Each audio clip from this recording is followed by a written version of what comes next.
हमारे साथ इन्वासेट पीएमएस के पार्टनर और रिसर्च हेड अनिरुद्ध गर्ग जुड़े हैं, उनसे बात करते हैं। अनिरुद्ध जी, गुड आफ्टरनून। रुपी मीनवाइल 96.10 के करीब आ गया। एक बार लेकर आइए जरा वापस डॉलर रुपी को, और 96.13 तक गया, 96.13 तक गया, और बैंक निफ्टी 400 पॉइंट नीचे। क्या ये मार्केट के लिए खतरे की घंटी है, और इक्विटी मार्केट के लिए क्या यहाँ से बड़ी करेक्शन जो मार्च के लोस थे उनको तोड़ने का रिस्क बन रहा है? Good afternoon Anuj ji, and good afternoon to the team. Sir देखिए, ऐसा लगता तो नहीं है कि मार्च के लोस तोड़ने का कोई मार्केट की आशंका है, बट ओवरऑल ये लगता है कि एज कम्पेयर टू, दिख ही रहा है, लगता क्या है कि as compared to global markets relative changes जितने भी हैं मार्केट में, वो इंडिया के इस टाइम पे अगेंस्ट ही हैं। तो Indian market comparatively to the global market, global peers, थोड़ी नेगेटिव लगती है। एज सच ये नहीं लगता, बिकॉज मार्च के लोस जो थे वो बहुत फियर में और बहुत केओस में लगे थे, तो कहीं ना कहीं लगता है कि वो जो लोज हैं वो होल्ड करने चाहिए।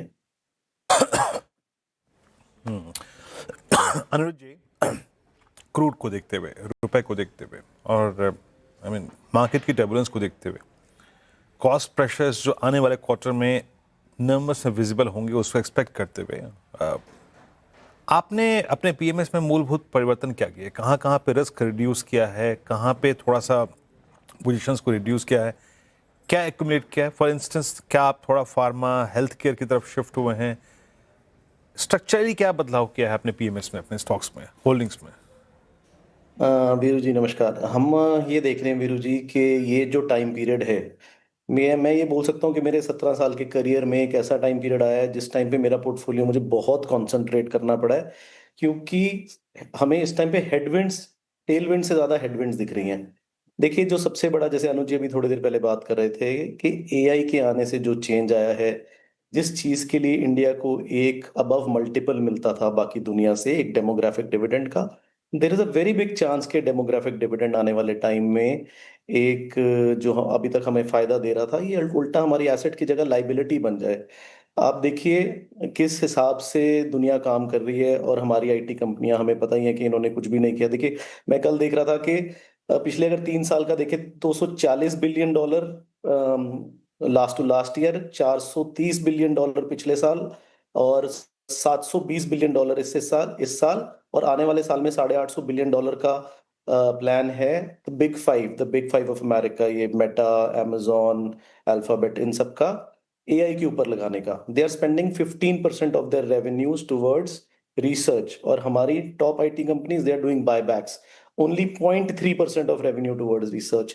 तो हम एक्सपेक्ट नहीं कर सकते कि हम ये गेम जो है, जो ये आईटी की गेम चली, एआई की गेम चली है, जो एक बहुत बड़ा गेम चेंजर है, उसमें हम कहीं आसपास भी हैं। तो फर्स्टली हमने थोड़ा सा अपना, हमें ऐसा लगता है कि इंडिया में there is a chance of very big ले ऑफ्स, बिकॉज एआई के आने से सिर्फ आईटी सेक्टर को फर्क नहीं पड़ेगा, back offices, customer service, we have been in the service economy. China ने पिछले 20 साल में क्या किया कि उन्होंने एक प्रोडक्शन इकोनॉमी बनाई। हम लोगों ने क्या किया, हम लोगों ने एक सर्विसेज इकोनॉमी बनाई। सर्विसेज इकोनॉमी बनानी आसान है, स्केल करनी आसान है, but is prone to disruption. आज वो हमारा मूवमेंट है जहां पे हमारी service economy prone to disruption हो गई है, डिसरप्शन आ चुकी है। It is not coming, it has come, it is there, and finally we believe that there will be a lot, there can be a lot of pressure on jobs. हमारे खुद के firm में हम ये देख रहे हैं कि अराउंड, मतलब दो वी अडॉप्ट आईटी, हमें ऐसा लगता है कि हम आईटी को जल्दी अडॉप्ट करते हैं, तो थोड़ा अराउंड 20% ले ऑफ हो चुके हैं। जो चीज पहले 30 दिनों में होती थी, अब वो 30 मिनट में होती है। तो कहीं ना कहीं चीजें चेंज हो रही हैं। तो फर्स्टली हमने किसी भी अर्बन डिस्क्रिशनरी कंजम्पशन में जितना भी हमारा स्टेक था, वो हमने रिड्यूस करके निल कर दिया है। कोई भी हमें फाइनेंशियल्स में हमारा स्टेक था, वो हमने रिड्यूस करके निल कर दिया है। The only sectors that we hold right now, this is as concentrated as a PMS portfolio can be. We are holding power, because हमें लगता है power is the fuel for AI in for the next at least 7-8 years to come. Power में India, देखिए पिछले साल China ने 525 gigawatt production किया। This is what India has built in 75 years, you know. So India को ये catch up तो, at least power का कैचअप तो करना पड़ेगा। दूसरी चीज है, हमें जो डेटा सेंटर पॉलिसी इंडिया में आई है, विच इज फिनोमिनल। आज हम एक बेटर डेस्टिनेशन है बाकी सारे एशिया से। सो ये हमें आने वाले टाइम में फ़ायदा देगी। और ऐसी पॉलिसीज़, जब टैक्स पॉलिसीज़ मिली हैं इंडिया को, तो कहीं न कहीं आईटी भी इंडिया में जब एस्टैब्लिश हुआ था इनिशियली 90s में, तो टैक्स पॉलिसीज़ मिली थी, फार्मास्यूटिकल को भी मिली थी और आज डेटा सेंटर्स को मिली हैं। तो हमें लगता है कि इस स्पेस में थोड़ा बेटर होना चाहिए इन टाइम्स टू कम। और इसके अलावा हमें लगता है कि जो सेक्टर्स इंडिया से रिलेटेड कम हैं और जिनमें ग्लोबल रैली चल रही है, जैसे मेटल्स हैं, उनमें हमारी पोजीशन है। एंड फाइनली हमारी पहले भी बात हुई थी कि हमें लगता है कि that move from FD culture to the equity culture is real. अब जिसने इक्विटी मार्केट में पार्टिसिपेट नहीं करना, वो भी जाता है towards, I would say, liquid funds, arbitrage funds, because उसको टैक्स बेनिफिट्स पता लगते हैं। तो हमारा चौथा सेक्टर ये है जी। ठीक है, कौन से सेक्टर्स पर अभी आप फिलहाल ओवरवेट है वो हमने समझ लिया। अनिरुद्ध जी, गुड आफ्टरनून। अच्छा, लेकिन एआई कहानी थोड़ा और मैं डिटेल में समझूंगी आपसे और समझना चाहूंगी इनफैक्ट, क्योंकि जैसा कि आपने कहा कि एआई को लेकर ग्लोबली तो बहुत काम हो रहा है, भारत में ये प्रारंभ ही नहीं हुआ है, तो एक बड़ा अपॉर्चुनिटी भी है आने वाले समय के लिए। तो अगर एआई एज अ थीम किसी को प्ले करना हो, क्योंकि शुरुआत से अगर किया जाए तो ज़्यादा बेहतर चांसेस होते हैं मुनाफे के, तो फिर कैसे प्ले करें और आपका क्या व्यू लग रहा है इसमें? मैम, इंडिया में तो देखिए दो ही चीज, मतलब एक ही चीज प्राइमरली अभी कर सकते हैं कि हम पावर में पार्टिसिपेट करें। क्योंकि अगर हम किसी की भी बात करें, एनवीडिया का अगर जीपीयू है, GPU is nothing without a chip is nothing without power. तो पावर की अनलिमिटेड जरूरत पड़ने वाली है इन times to come.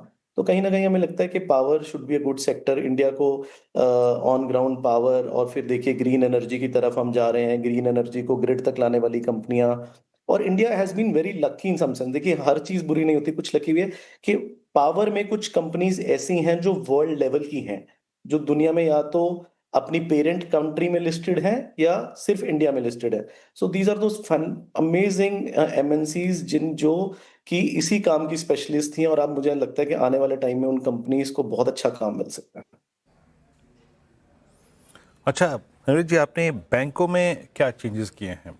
PSU banks, SBI के numbers, ECL norms, short term में जो पेन देखे गए, प्राइस डैमेज देखे गए, और आपका क्रूड, अब प्राइस हाइक हुए हैं, अब इन्फ्लेशनरी कंसर्न ये भी अगर आप देखें कुछ समय बाद आने लगेगा। तो बैंकों को कैसे ट्रीट करना चाहिए, एंड मोस्ट स्पेशली जो CY25 का सेकेंड हाफ डोमिनेट किया था पीएसयू बैंक्स ने, निफ्टी बैंक को हाई ट्रेजेक्टरीज पर यही लेके गए थे। बैंकों में क्या किया आपने इस वक्त? देखिए सर, बस इतनी सी प्रॉब्लम है कि अगर क्रूड एलिवेटेड लेवल्स पे रहता है तो हम क्या कहते हैं कि ब्रेंट अगर 100 से ऊपर है तो प्रॉब्लम है, 90 से नीचे है तो बहुत बहुत फेवरेबल है। अगर अगर ये क्रूड टूट जाता है यहाँ से, जिसके मुझे चांसेस तो लगते हैं, but it will be too premature to call के हाँ टूट जाएगा, because you should never play against the spin in the market. अभी तो बढ़ रहा है तो उधर का ही देखना पड़ेगा। पर हाँ, कहीं ना कहीं बीच में स्ट्रक्चर जो है वो वीकनिंग के, हमें देखो इनको देखने के तो सिर्फ टेक्निकल रीजंस ही। अब डोनाल्ड ट्रंप के मन में क्या है, ईरान के मन में क्या है, we are not specialist in it, but कहीं ना कहीं हमें लगता है कि हाँ टूट सकता है। Because when things get above the head, जैसे कोविड में हुआ था कि जब जब जाके गवर्नमेंट्स, चाहे वो अब इस बार देखिए हमारे प्राइम मिनिस्टर जी हैं या सिंगापुर गवर्नमेंट्स है, कहीं जाके जब गवर्नमेंट्स डेस्परेट हो जाती हैं तो डेस्परेट मेजर्स भी लिए जाते हैं जिनसे प्रॉब्लम्स के सॉल्यूशंस निकलते हैं। तो हमें लगता है कहीं ना कहीं क्रूड का सॉल्यूशन निकलना चाहिए। क्रूड ठीक होने से फाइनेंशियल अपटिक, फाइनेंशियल लेंडर्स में कहीं ना कहीं एक अपटिक लगता है, वापस आ सकता है। बट ओवरऑल मुझे ये लगता है कि जो रिटेल, जो दूसरा प्रेशर एआई वाला है वो भी रियल है। तो कहीं ना कहीं जो लोन्स हैं उनमें मुझे आने लगता है कि इंक्रीमेंट कम होगा। कहीं ना कहीं अभी इतना भी कोई प्रॉब्लम नहीं लगती कि कोई बैड बैड लोन्स वगैरह होने लग जाएंगे, पर मार्केट्स तो फ्यूचर को डिस्काउंट करती हैं। इसलिए हमने बिल्कुल भी किसी भी फाइनेंशियल लेंडर्स में कोई पोजीशन नहीं रखी हुई। आपने कहा कि फाइनेंशियल्स पे आप अभी निल हैं।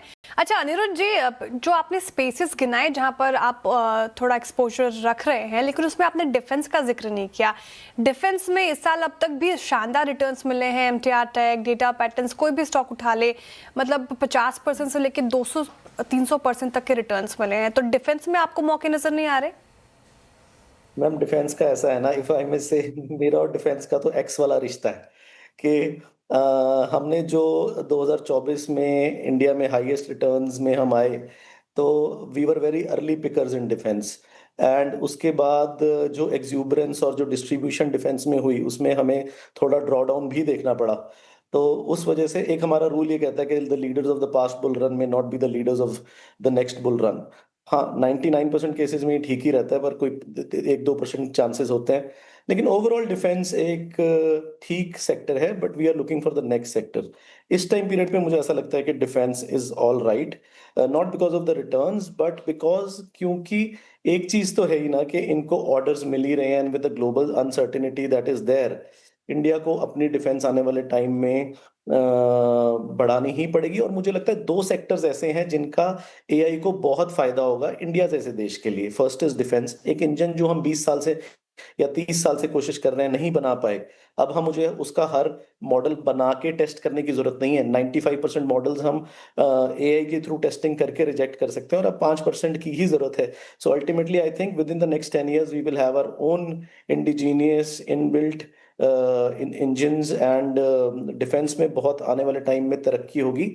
दूसरी हमें लगती है फार्मास्यूटिकल्स, कि हमें ऐसा लगता है कि जो भी फार्मास्यूटिकल रिसर्च कंपनीज होंगी उनको आने वाले टाइम में बहुत फायदा होना चाहिए, क्योंकि एआई के आने से सेम टेस्टिंग करने के लिए जिस चीज को 20 साल लगते थे, आने वाले टाइम पीरियड पे ये सब रूल्स और the scope of research would increase dramatically in the pharmaceutical sector.